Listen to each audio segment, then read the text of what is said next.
This is Artemis launch control. We are currently in an unplanned hold at T-minus 40 minutes for the launch of Artemis 1 from Launch Complex 39B at the Kennedy Space Center in Florida. We are awaiting an update from the launch director after she consults with the cryo team on the hydrogen side. They have an issue with one of the 4 engines in the core stage. She's awaiting a troubleshooting plan and a way forward. Engineers are currently discussing that plan at this very moment.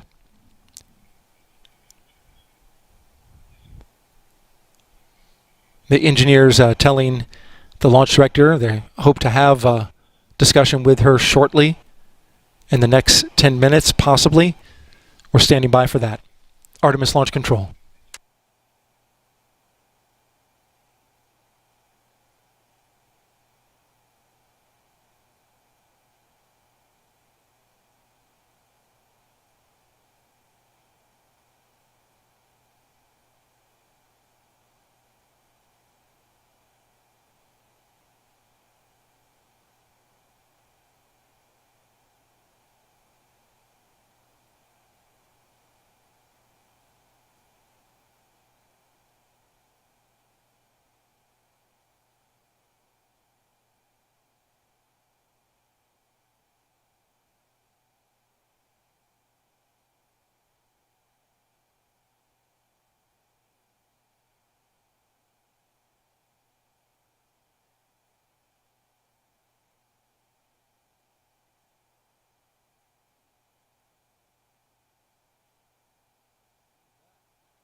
It's 8 a.m. Eastern Time here at Launch Complex 39B at the Kennedy Space Center in Florida. We are currently holding at T-minus 40 minutes.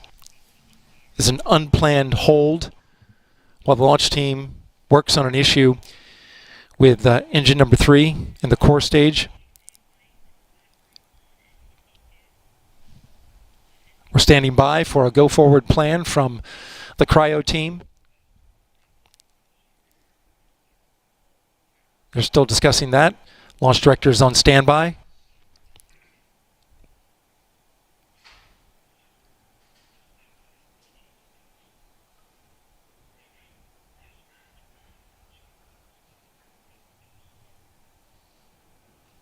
We began tanking at 1:14 a.m. Eastern Time. Launch team getting both of the core stage tanks to 100%. Began tanking the upper stage. Once they started an engine bleed, they found that one of the engines didn't get the high accuracy temperature that they were looking for, and that is a constraint to launch. This is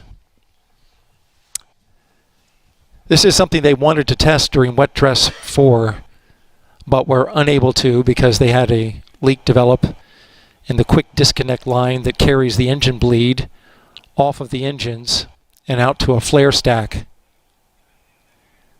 So this was the first opportunity for this team to see this live in action. It's a particularly tricky issue even going in to get that temperature dialed in according to engineers.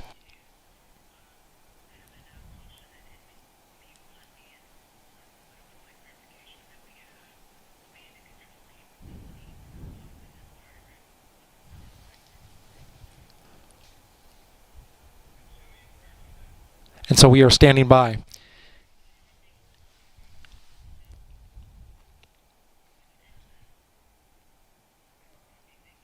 Listening to the launch team, the launch director consulting with some of the members on our team.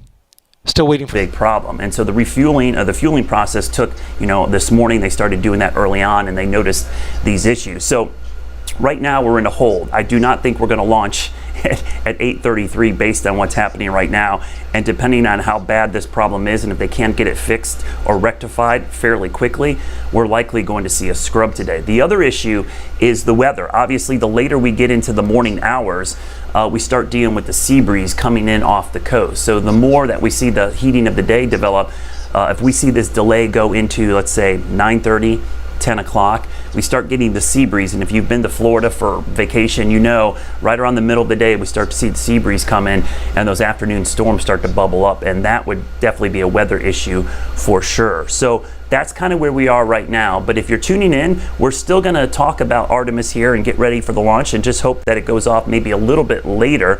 If you're not familiar with what Artemis is, this is our mission to not only go to the moon, but eventually go to Mars. It's an amazing mission, and we're going to show you a little story about what Artemis is all about and kind of give you a 101 to catch you up to speed if you're not familiar with what's going on today.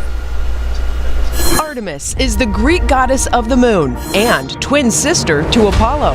And as the namesake for NASA's new deep space exploration program, it's a nod to where we're going and where we've been. That's one small step for man.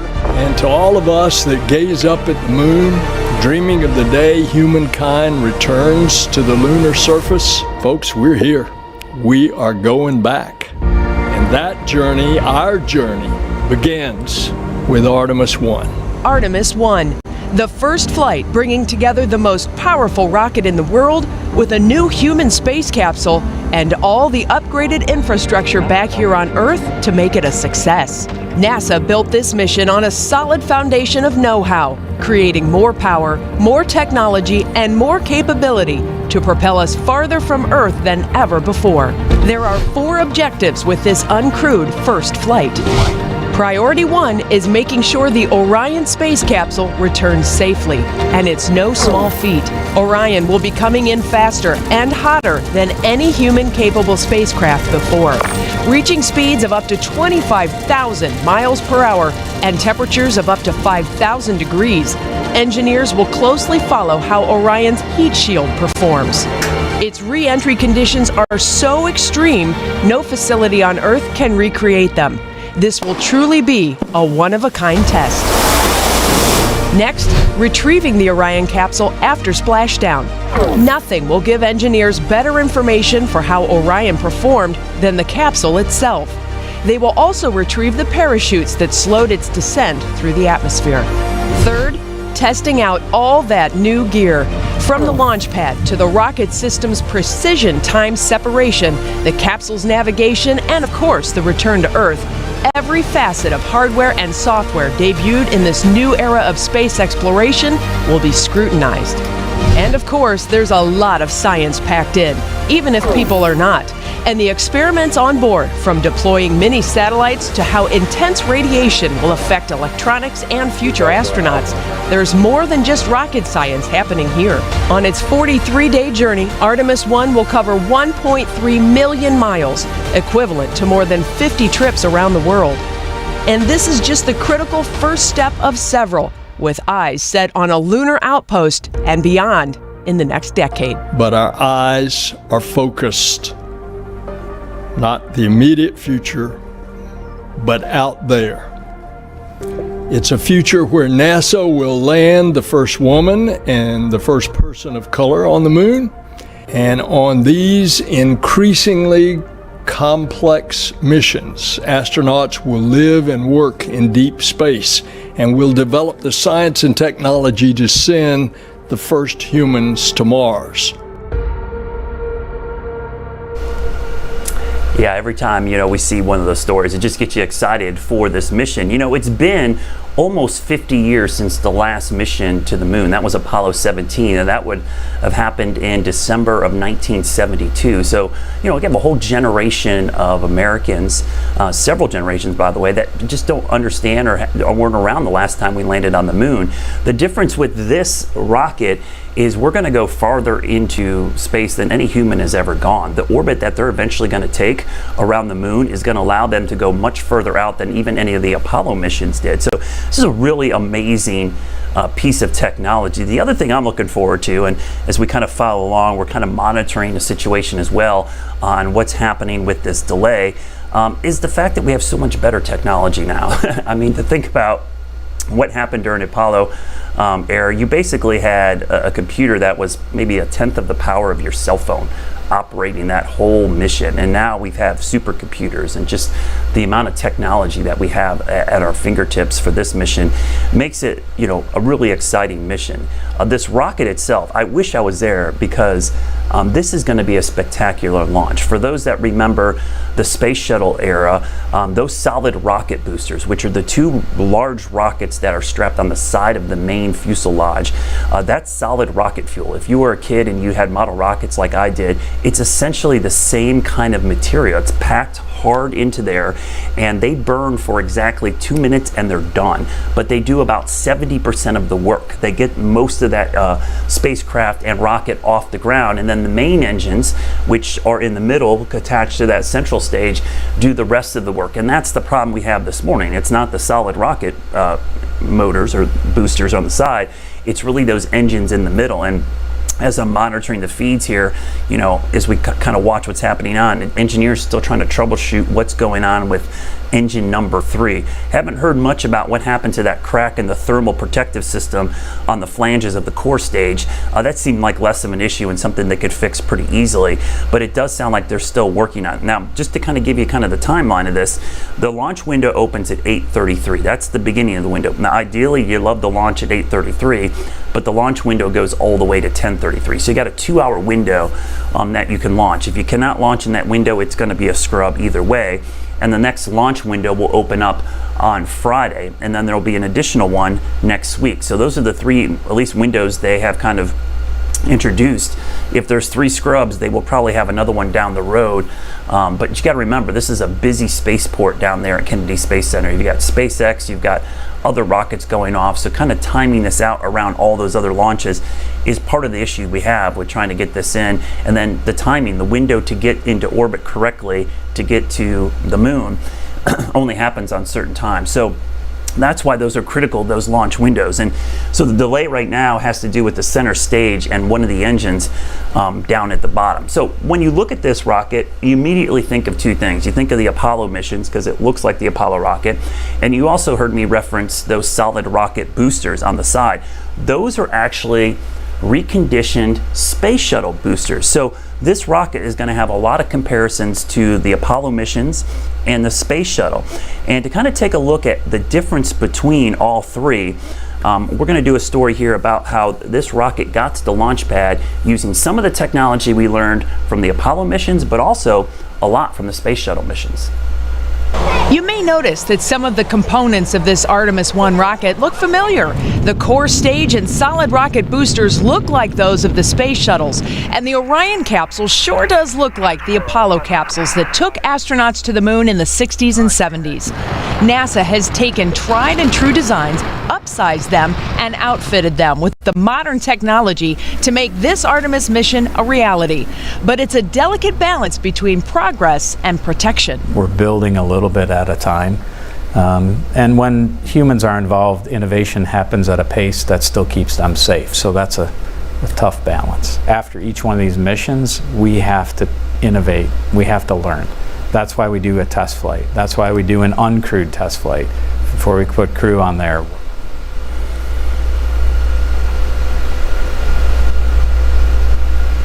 Yeah, so it's kind of interesting to see how we took parts of the Apollo mission and the space shuttle mission and put them together. So just to update you on what's going on, we're kind of stuck right now at L40, which means the countdown clock has been locked at 40 minutes right now. And basically a hold as we kind of wait and see what happens with the engine number 3 and get it conditioned. I'm also watching the weather pretty closely, and one of the other concerns, obviously as a meteorologist I have, is the weather criteria out there. You can't have lightning anywhere near the launch pad or along its flight path. You can't have precipitation. You can't have a lower visibility, certain cloud levels, and wind. Wind is not going to be an issue. This time of year, you tend to have pretty calm winds in all layers of the atmosphere. The issue this morning or later this morning, if we continue to see this hole, is going to be that right there. So the Kennedy Space Center is in the middle of your screen, and you can see those showers which have developed off to the south and east. Those showers are drifting north. Now, they're not drifting directly at the launch pad, but they're drifting east of it, and the launch trajectory is going to take Artemis off to the east, almost due east. So it's going to be going off in that direction. So even though those aren't over the launch pad, that would be where the rocket would be going. So they would not go through those precipitation areas. And also, you could see lightning. Now, there's no lightning being detected there right now, but the rocket itself can trigger lightning. Now, one of the cool things about the launch pad, and guys, if we could pop the launch pad back up, I want to show you something that's pretty cool. There's 3 big towers. You see those giant towers surrounding the rocket?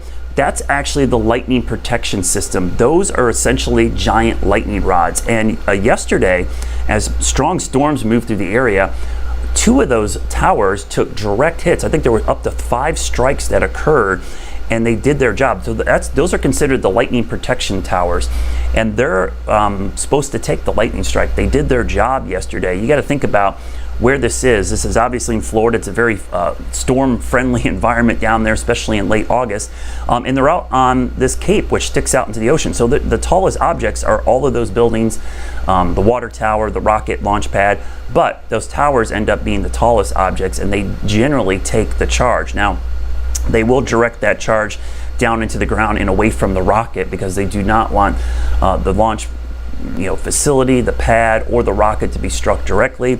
You can kind of understand why. There's numerous electrical devices. We've got liquid rocket fuel, solid rocket fuel in there. It would cause destruction. So it was interesting to see yesterday that those towers actually did their job. So today we're going to watch any of these storms that get anywhere near there, because lightning is one of those things that we're watching carefully. Now, this morning, the Air Force, which does the weather outlook for Cape Canaveral, did give them an 80% chance of favorable weather The problem is that was at launch time, which was at 8:33. That is not going to happen. It's going to be much later than that.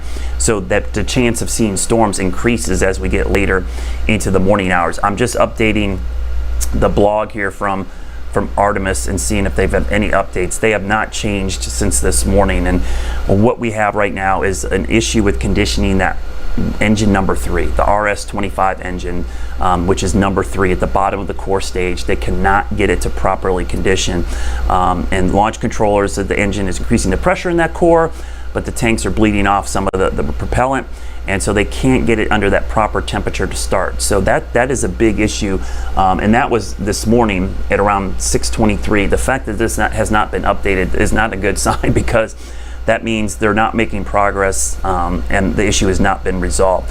There has not been a scrub yet, I will tell you that. Honestly, Twitter's been probably the best place to monitor this. As we look through space Twitter, you see my space donuts there as well.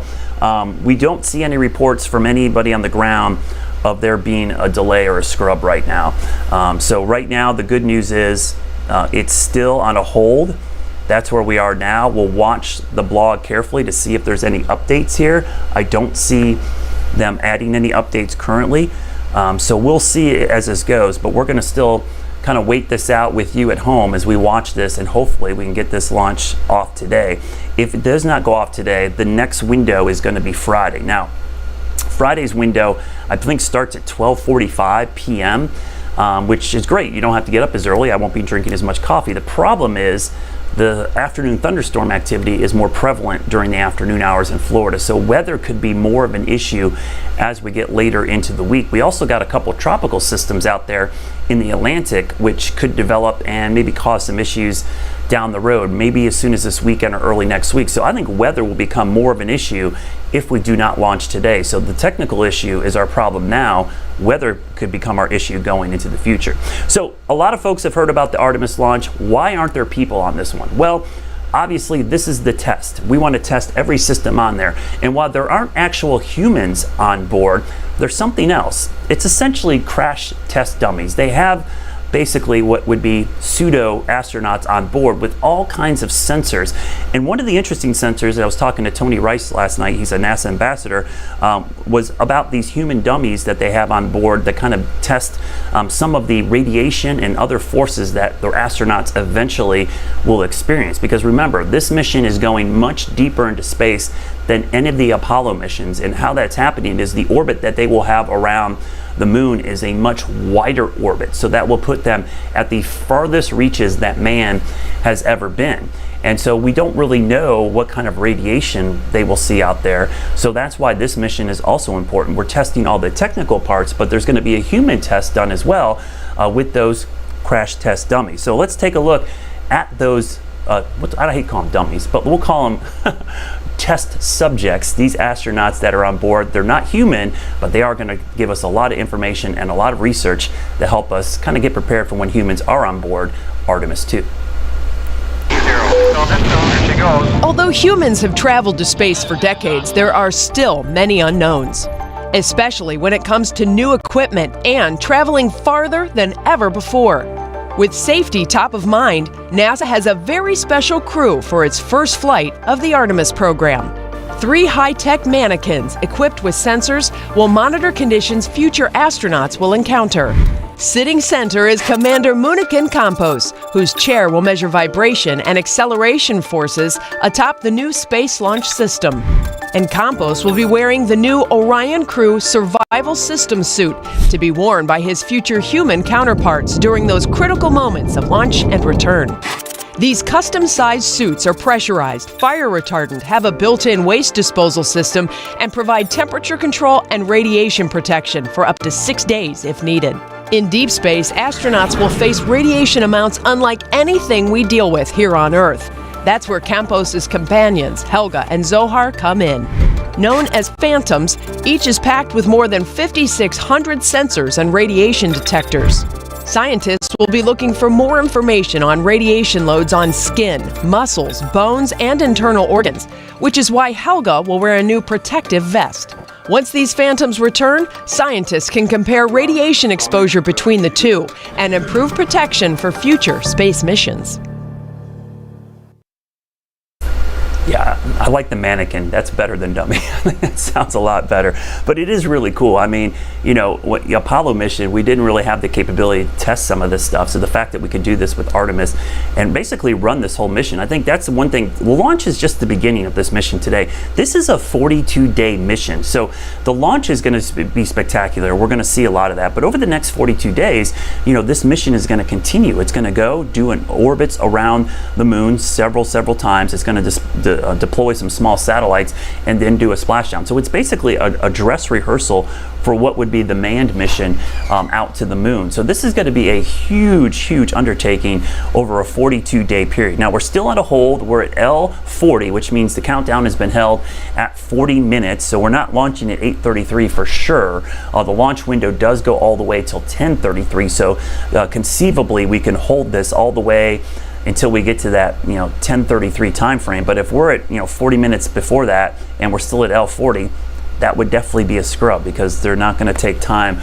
off of that clock. I was listening during that story to the command control center there, and they're basically saying they're just still efforting. The engineers are still trying to troubleshoot this issue with engine number 3. Now, this rocket might look new to a lot of folks out there, and it is. It's got a conglomeration of several other parts from the Apollo mission, the Space Shuttle mission, but it is a whole new rocket. It's actually called SLS, and that's an acronym that they use for this launch system, this space launch system that's going to allow men and women to go deep into space, not just the moon, eventually Mars and maybe beyond. And our meteorologist Brittany Van Voorhees here did a great story about Boeing and how they helped put this together. And I think the cool thing about this mission as well is that all the different companies in the US that contributed to this rocket, you see the size comparison there. You could see the Saturn V is slightly bigger just because of the configuration, but you see that SLS, it's bigger than the Statue of Liberty, it's bigger than the Space Shuttle, but it's more powerful than any of those. The amount of thrust that they're going to be able to produce here is going to be tremendous, and the reason there's so much thrust is the manned crew is actually going to be pretty light. When eventually we launch cargo, what I mean by cargo is eventually we're going to launch the materials to put a lunar base and eventually a lunar space station that will orbit the moon. That's going to be heavier, so they need that thrust to get all of that weight off the ground. So eventually you're going to see the top of the rocket get bigger as they put more cargo in there. The Orion capsule is pretty small, it holds 4 people, but eventually once we put bigger segments on there, this might end up being bigger than the Saturn V rocket. And meteorologist Brittany Van Voorhees talked to the folks at Boeing about what it was like to put this rocket together and the pride Boeing they had has built the in doing this. Rocket ever launched, NASA's Space Launch System. The company boasts it is the backbone for a permanent human presence in deep space. Here to discuss what makes this rocket different from anything we've ever seen is Christine Ramos, an engineer with Boeing Space and Launch. Thanks so much for being with us, Christine. Thanks for having me. So what is different about the SLS rocket than anything humanity has seen before? Well, this rocket is pretty powerful. When we designed this rocket, we designed it not only to be man-rated, but to be evolvable, to be able to really be customized to all of the future missions for just having a sustainable presence in deep space. So you can change it for cargo, co-manifest, crew, and that's what makes it so different. And the fact that it's so powerful that we can carry much more than any other rocket is a big game changer. What makes this technology both new but also different from maybe things that we've seen like 50 years ago, right, with the Apollo missions? So when you saw it before with Saturn, you did see that block configuration, and that's what we have. And that's what's pretty similar. The new that we have a new crew module done with Orion, and we do have a new second stage that's going to change us and allow us to carry a lot more. What did Boeing have to do to accomplish these specific goals to create this rocket? Oh, wow. It took a lot of people, a lot of really great, smart people. We designed the core stage really looking back at our previous history, our heritage, and working with a lot of suppliers, across the nation. Over 45 states, we have 1,100 suppliers that we work with that really have not only heritage knowledge, but a lot of progressive ideas and concepts that we incorporated into this program. I know a lot of scientists, right, are always trying to do this, but what makes this exploration in particular, the subsequent rocket, more sustainable, right, for us? This is more sustainable just because we can carry a lot more. It's customizable. And for us here to really kick it off, it's just really powerful, For a lot of other programs, they haven't seen something like this, something this big, this powerful, this customizable. So that's what makes it so much more different than any other rockets. And the last question I have, and really it's out of curiosity, right? So Boeing talking a lot about the future too, right? So how will you guys ensure that the SLS and future, technology can make it to these future missions that you want to accomplish, like the gas giants, outer solar system, and interstellar space? We're already looking into that. We are looking way ahead of that. We're always focused on Artemis, but with the science decadal that just came out in April, and then we're looking at the heliosphere that's coming out decadal, we're already looking at missions that will take us further and beyond. If you understand our fleet of SLS, you'll notice that we can customize to bigger volumes, a better upper stage that will allow us to go further to Uranus, Neptune, the interstellar space. So we already have plans to look into that and to work with our science communities on that. You'll love to hear it. Thank you so much again for taking the time to be with us. Thank you so much. Yeah, just a spectacular rocket. And, there's a really cool map. If you ever get a chance, go to the Artemis webpage on NASA. They have this cool map of all the different locations and parts that were sourced. And there's actually, I clicked on the Carolinas, and what was interesting is there's a couple locations in Mooresville and in Charlotte. One was Sunbelt Rentals, was actually one of the locations that contributed to this. So from every part of this mission, you've had some part of the United States, whether it was state, city, that has contributed to this. So truly, an amazing accomplishment to put this on. Now we're still on hold. I did get an update why we were watching that. I just was refreshing the blog, and this was at 8:19. So the teams continue to hold while gathering data. So they're holding still at T40 while engineers continue to assess an issue with conditioning engine 3. It's one of the 4 main engines at the base of the central core there, RS-25 engines. Engineers are looking at options to gather as much data as possible. So it sounds like they're still troubleshooting, but that was an update at 8:19, and so we're still in a 40-minute hold. So we're not going to launch on time. We kind of knew that was going to happen, but it doesn't sound like they're giving up hope just yet. They're kind of holding on, potentially, that we'll be able to get off the ground. And I'm going to show you real quickly the part we're talking about. So these are all the sections. The part we're talking about is down here. These are the RS-25 engines. So there's 4 of those down there. And number 3 is the one that's been causing issues. They cannot get it to pressurize and temper and get the correct temperature. So what they're doing, it's called conditioning. They're basically putting propellant in there and bleeding some off.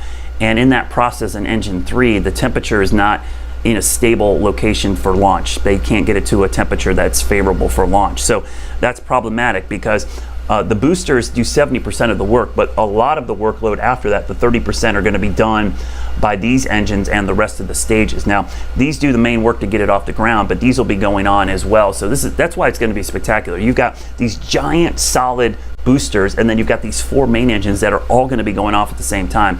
So if you were down in Florida, this would be a spectacular launch. And one of the questions I've been getting locally here in the Carolinas and other parts of the East Coast is this visible for areas on the East Coast? Not really, because the trajectory with this launch is basically due east. So this due east trajectory takes it out over towards Africa, and I'll run the simulation here. This is a great website that I use. It's actually free for calculating these trajectories. Photographers use this as well. It's called flightclub.io, and so we'll run the simulation here, and you can see it running. And I'll show you the trajectory of this launch. Now, typically, if you live on the East Coast and you follow me on social media, I talk a lot about these pre-dawn and post-sunset launches off the East Coast that are spectacular. Those are usually up the East Coast. This one is off to the east. So see if we can get the profile of the load here as it continues to load. Sometimes it takes a while. We'll do the 3D visualization here.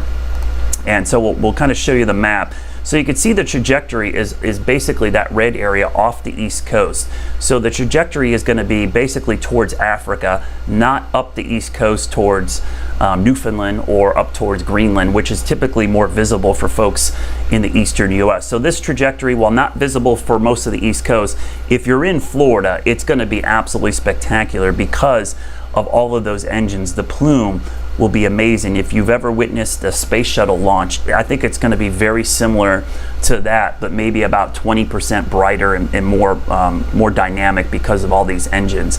And the space shuttle launches were always amazing. So we're still in a hold right now, 40-minute hold that we're waiting for this engine number 3 issue to be resolved. You know, these engineers, they have redundancy after redundancy.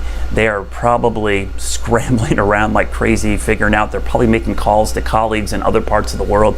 Hey, you know, what can we do to resolve this? The thing, these are the engines that were rebuilt from the space shuttle.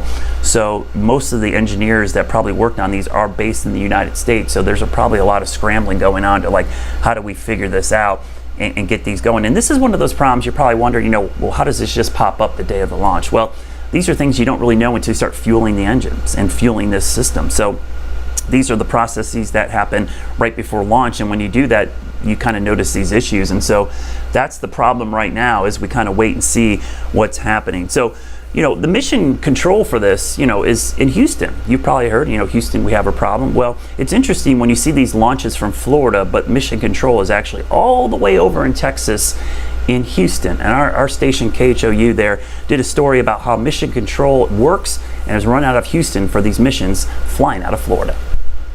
3, 2, 1, and liftoff. Once the Artemis 1 solid rocket boosters fire, the launch team hands over the reins to mission control at NASA's Johnson Space Center in Houston, Texas. Here, the flight control team will be flying Orion. The engineers that are sitting at the console, they're the people that really have the deep technical knowledge. Every command, every milestone is marked by watchful eyes. But they aren't working alone. Katie O'Reedy manages the Mission Evaluation Room, or MER. If something goes wrong, or the flight control team has a question about kind of a funny signature that we're seeing in vehicle performance, the MER is the team that goes off and does any supporting analysis or digs back through our history of data to see if we've seen stuff like that before, and then we make recommendations to the flight control team. Houston, we've had a problem. America was introduced to the Mission Evaluation Room in 1970. During the ill-fated Apollo 13 mission, an oxygen tank ruptured, crippling the spacecraft carrying 3 astronauts 200,000 miles from Earth. Engineer Arturo Campos and his team in the MER went into action to find a way to reroute the electrical system, giving the astronauts enough power to make it home. Another team worked on air scrubbers so the astronauts had oxygen. Another recalculated the path home. The teams of technical expertise made the difference. In 52 years, that aspect has not changed. The MER team is always anticipating the mission's next moves, ready to jump in at a moment's notice, something they've been practicing. Sitting in the MER manager console, and honestly any console that's being supported, it's really intense. The simulations, I think, prove that to everyone. Usually by the end of an 8-hour shift or so, you're ready for a break. Yeah, so pretty amazing that they hand off everything over to Houston. Now, we're still monitoring, you know, the feeds down here. The rocket is still on the pad. We're at a hold at 40. I'm watching the weather as well, because this was my concern if we had any kind of delay, was the later we got into this launch window this morning, weather was going to become more of an issue, because as you know, if you've lived in Florida, if you've been to Florida, these afternoon sea breezes start kicking up, and right now you can see Cape Canaveral, we've got showers near the Cape. So I think even if we were going to launch right now, we might be in a weather delay, because we've got these little showers. Now, I'm not detecting any cloud to ground lightning currently in those cells, but doesn't mean the rocket itself can sometimes trigger lightning as it goes through there, and they will not launch through precipitation. So if there's any rain at all in that flight path, they will not go through that. So I'm looking at the live feed here off to the side. I can actually see a shower off. Guys, if we could pop that back up, it's pretty, you see, look at that. There's the shower off to the right. So we show you the radar, you can see it on the radar, but then you look at the picture, you can actually see the shower beyond right there. So there's the rain shower. So we're looking offshore, and yeah, there's a rain shaft there. So that's the shower you saw on the radar. The rocket's going to go that direction. It's going to go off the east coast of Florida and towards Africa. So right now they probably would be in a weather delay even if it wasn't for this engine issue, which if you're just tuning in, we're going to go to NASA TV and kind of listen in. I think they are debating or talking about what's happening here. I think they're going to scrub, yeah. It sounds like that's going to be, it's an official scrub, guys.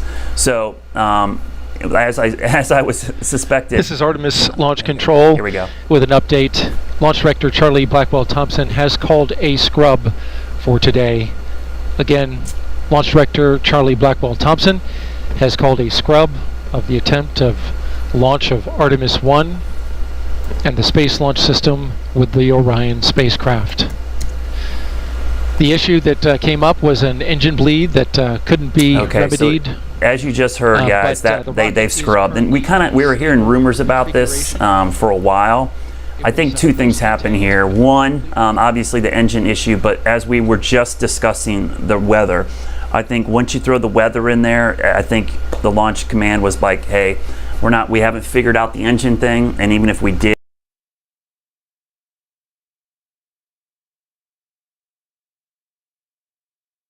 we'd probably be in a delay right now for rain as well.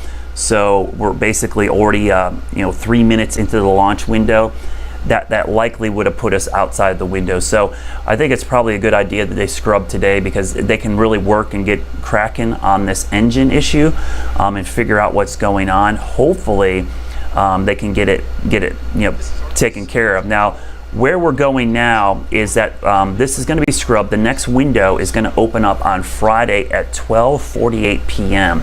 And that 12:48 p.m. time could be somewhat problematic for weather, even more so than today. We saw showers popping up this morning, but Friday, think about that, that's right before 1 p.m.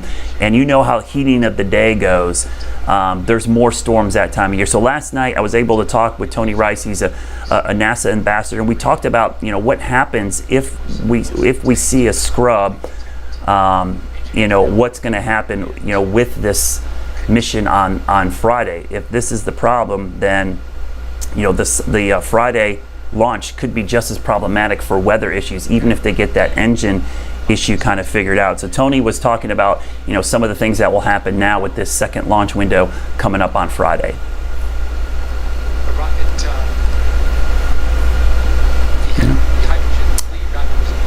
I'm hearing the control center again here. We're gonna wait a second. To draining the rocket just yet. So they're going to keep it in its current configuration. So as I'm listening with you guys, it's an official scrub, but it does sound like they're keeping the fuel. T-minus 40 minutes and counting. Okay, did they not scrub? The team was unable to get. So it's kind of conflicting information. It sounds like they scrub, but it does sound like they're going to keep the fuel in there, and maybe this is to help troubleshoot the engine. I only heard about half of the conversation. And ultimately, the launch director has called a scrub. Okay, so it's an official scrub, but it does sound like what they're doing, they're not going to vent off all this fuel. I think they're going to keep it on to kind of use it as a way to troubleshoot the problem. To the launch team. However, we will await a determination of what the plan is to go forward to remedy the engine bleed. Okay. And then go from there. So yeah, they're gonna. Again, an availability to launch. The next availability to launch is 12:48 p.m. Eastern. Okay. Yeah, so I'm listening here, guys, and so basically what they're saying is it is an official scrub today, but it does sound like they're not going to basically power everything down and drain the fuel. They're going to leave it in to kind of use it as a way for the engineers to work on this engine. So they're going to take advantage of this scrub to basically let's use what we have in there already, and we can troubleshoot this as if we were going to launch and see if we can't figure it out. So they're not going to launch today, but they're not going to completely wind everything down so that the engineers can work on this engine. So it'll be interesting to see, and sometimes you see something that looks like smoke or sometimes vapors. That's super cooled liquid oxygen and hydrogen that is venting off continuously. They have to continuously fuel that because it's always evaporating and venting off. So that's when you see that. That's what looks like smoke or steam, is that really cold liquid oxygen and hydrogen bleeding off. So they're going to continue to troubleshoot this. They have officially scrubbed, which means our next window for this launch will be Friday at 12:48 p.m. That is a 2-hour window as well. As I was just talking before we listened in there quickly, that's a problematic time frame for thunderstorms because that's the heating of the day. The other concern I have for a Friday launch is that out in the Atlantic, we've got some tropical activity. We've got a tropical system in the middle of the Atlantic that's probably got about an 80% chance of development. I'll show you real quickly. This area in red right here in the middle of your screen, you could see that could be off the east coast of Florida or the Bahamas, maybe not directly impacting Cape Canaveral, but those tropical systems, if they're off the east coast of Florida, that's the recovery zone. If there is an abort of the mission, you've got ships out there, you've got recovery of the solid rocket boosters also, so that recovery area has to have good weather as well. So if there's a tropical storm or a hurricane out there, that could cause issues. So that would be problematic. And then let's say they scrub again on Friday. The next window is Monday. For sure, one of those tropical systems is going to be off the east coast of Florida, whether it's this one, or maybe something else. So tropical activity could become more of an issue. So I think weather is going to become more of an issue with the scrub today. Hopefully Friday we can go. If not, Monday would be the next one. And I don't even think they've even announced the window beyond the Monday. So today's definitely been scrubbed. We'll have to wait and see if they're going to announce on Friday. Maybe they'll open another window sometime next week, so they'll always have 3 kind of available. But again, I talked to Tony Rice, he's a NASA ambassador, lives in the Raleigh area, about what this means, scrubbing today, and what happens on Friday now that we're in the second launch window. So we have a scrub of the mission. So when's the next launch window for this if we don't go off this morning, which it looks like that's not going to happen? Yeah, these things happen. I've seen far more scrubs than I've seen launches, but we want to have the best success, and the weather criteria are important. So the next opportunity is going to be on the 2nd, Friday, and that's unfortunately the window opens at 12:48. So what do you think about that? Yeah, unfortunately, that's prime time for the sea breeze coming in off the coast. And if you've been to Florida any time in the summer, we have afternoon thunderstorms. It's like clockwork, that 2, 3, 4, 5 o'clock time frame. And lightning is one of those big criteria. We've also got some tropical activity out there as well that we've got to contend with. So I'm curious. So what if a tropical system or a hurricane were to head towards the pad? Not so much, on the launch day, but if they were waiting for a window to open, would they have to roll the whole rocket back into the assembly building? Rollback is always a possibility. Yeah. Unfortunately, that takes a day. Yeah. Because it's rolling at a top speed of about a mile an hour. So forecasters are probably watching that activity pretty strongly, especially after a scrub like today, and would probably pull the trigger pretty quickly and get that thing rolling back to the barn several days in advance. So it might seem a little frustrating that a rollback happened, but it's all out of pronounced caution. Yeah. So let's look at that. I mean, we didn't talk about this earlier, but let's talk about the timeline.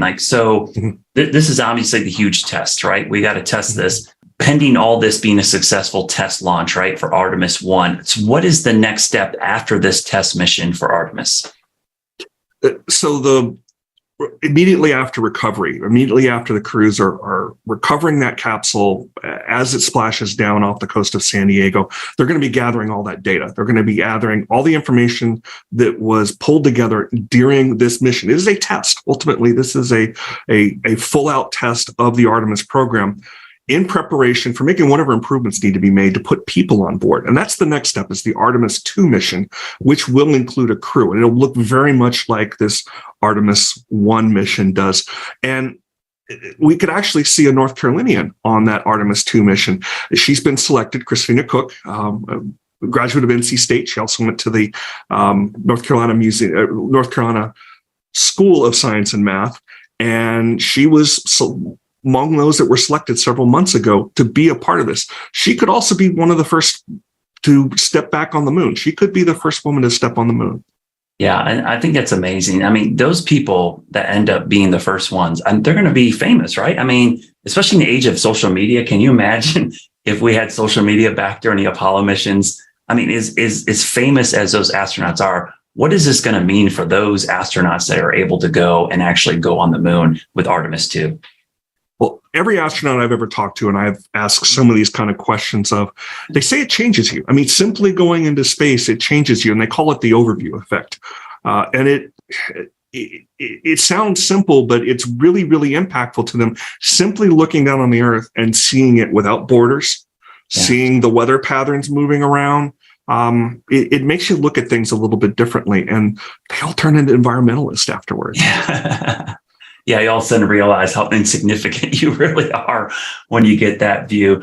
So, if we've got a couple backup windows, right? We've got the next one, and if let's say we get scrubbed again, let's hope that doesn't happen. How many windows are open before they just say, you know what, we're just going to wait this out, or are they just going to keep waiting and eventually launch this rocket? It will eventually get launched, and they've announced those first two windows, Friday, September 2nd, and the other one is Monday, September 5th. That's kind of the near-term ones. Looking at the mission plan going farther out, there's launch windows available through December. Okay. So this will go off at some point. The biggest challenge in Central Florida is often the weather. Yeah. So hopefully we'll be able to pull it off on Monday. If not, there's other opportunities that are available. Yeah, and I think you mentioned this before, but that this is not just a short mission like the Apollo missions. This is 42 days or 41 days.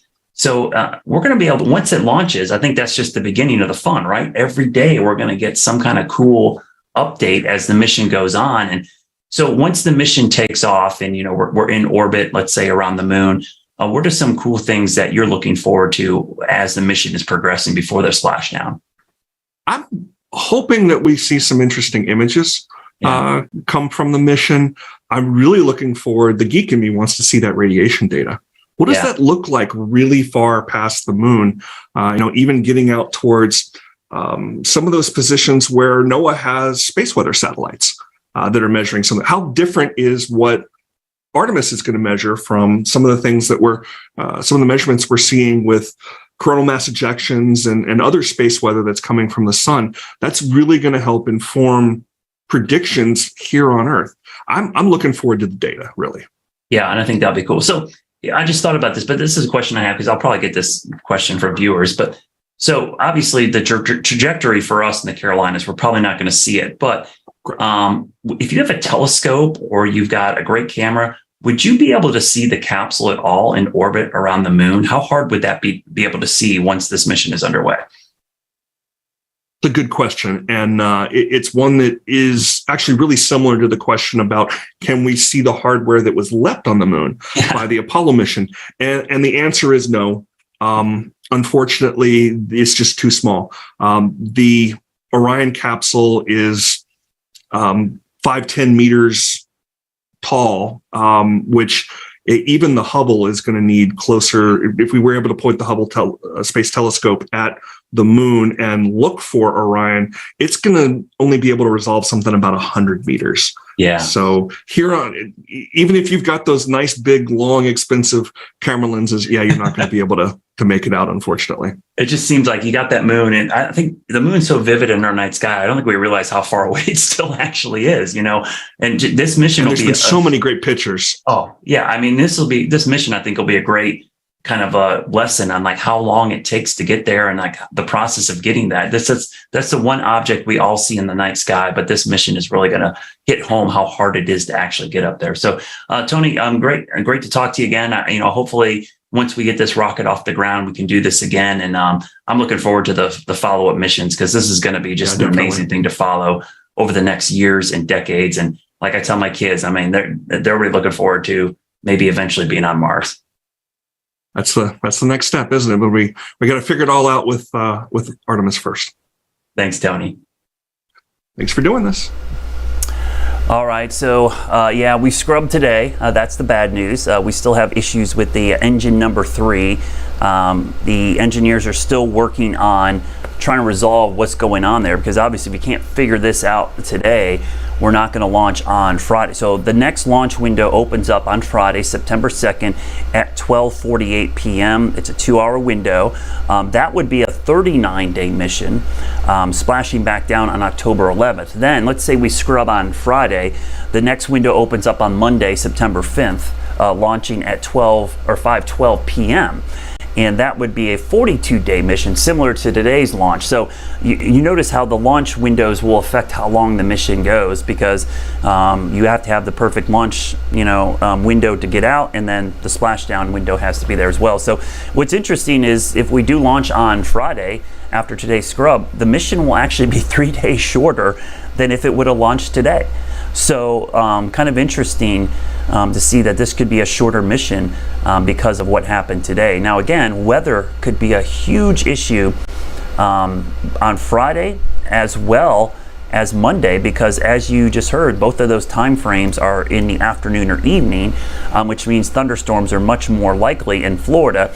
And the other issue is that we're starting to see tropical systems be more of a development out in the Atlantic. So tropical systems, whether it be a tropical storm or hurricane, and again, it doesn't have to directly impact Cape Canaveral. If there's a hurricane off the east coast of Florida, that's the recovery and the abort area for this mission. So you got recovery ships and stuff out there that would be problematic, and obviously it would not be ideal to be flying a rocket that close to a hurricane, even if it is off the east coast of Florida. So that's the other thing we'll have to watch. Now, I feel like I jinxed everything because I went to Krispy Kreme this morning and bought Artemis donuts. So now we got a whole dozen of Artemis donuts that people in the newsroom will get to eat right now. Probably was that we jinxed it. So again, if you're just tuning in, the bad news this morning, we've got a scrub. It's really primarily because of engine number 3. At the base of the main stage, they could not get it fueled correctly. It's called conditioning. Basically what it was is they pump fuel in there, they also vent it out at the other end, and they could not get the pressure corrected, and then also could not get the temperature to be stable. So it was not the proper setup for launch on engine number 3 of the 4 main engines. So that happened, and then as we started seeing the delay happen, we saw showers and thunderstorms developing off the east coast of Florida. In fact, one point we could see a shower in the background of this picture right here. So I think the combination of the technical issues and then the weather starting to become an issue, it just looked like today was not going to happen. So it's an official scrub currently today. The engineers have not taken all the fuel out. I think what they're doing is, since they know it's a scrub now, they're actually going to use the fuel in there and keep working on that engine as if they were going to launch today. And if they can figure that out, then that would be great for Friday, because honestly, even though it's a scrub and we're going to end our stream today and probably going to turn away, these engineers are just getting to work. They're going to be working hard over the next couple of days because they want to hit that window on Friday, because if they don't, then it's Monday. And then I have not seen NASA release any more additional windows. I do think on Friday they're probably going to have to come up with a third window. They always like to have this redundancy. So when you see one scrubbed of the 3 windows, they're likely going to add another one, probably what would technically be a 4th one, at some point late next week to make sure they have some backup plans. But as I mentioned, weather is going to be increasingly become an issue over that we had today. Great interactive site on NASA to see all the different stages. Well, it's going to scroll down. You can highlight what each stage does. So this is the liquid hydrogen tank in the middle. At the very base, you've got these RS-25 engines. There are 4 of them. They are super powerful. In fact, these are the same engines that were on the space shuttle. They've been re-engineered again, and these provide a lot of the lift, as well as the solid rocket boosters. These are actually solid fuel, so they packed in. Think of like if you had a model rocket. They burn for exactly 2 minutes and provide 70% of the lift to get it off the ground. These main engines do a lot of the work during that as well, but also the rest of the way. These engines have been the problem. 3 of the 4 have been okay.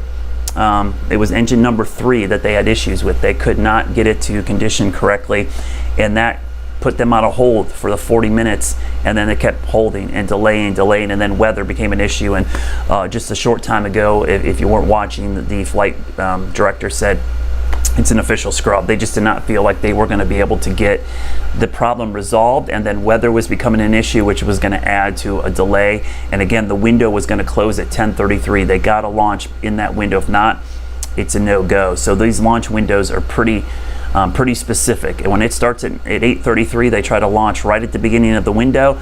That gives them 2 hours of delays. If they can't get in that time frame, then it's a scrub. So today's an official scrub of Artemis 1. We'll have to wait till the end of the week. I think of all the folks that are down in Florida that travel down there, some estimates 100 to 200,000 people down there to see this launch. Either they're going to extend their stay, they're going to come back, or head back down there, and hopefully we see a launch on Friday. The interesting thing about the Friday launch, it will be in the middle of the day. It won't be early in the morning, and if the launch happens on Monday, that would be in the evening hours or dinner time. So again, thanks for tuning in today. We will have coverage again on Friday. James, you have to tell me my year. I think we believe we're going to start maybe around lunchtime, around noon. Yeah, 12:15 Eastern time. So about 30 minutes before launch window opens, which is at 12:48. So very similar to this morning when we started at 8 a.m. with the launch window starting at 8:33. We'll be about 12:15 Eastern time, and the launch window will open up at around 12:48. So 33 minutes after the start of that. Hopefully, fingers crossed, we'll get this launch off on Friday, and if I have to, I will buy another dozen of Artemis donuts from Krispy Kreme. And now I get to go eat those and enjoy your morning. Hope you have a great morning, everybody. Thanks for tuning in, and keep your fingers crossed that on Friday we can get Artemis 1 off the ground as we head back to the moon and beyond with NASA.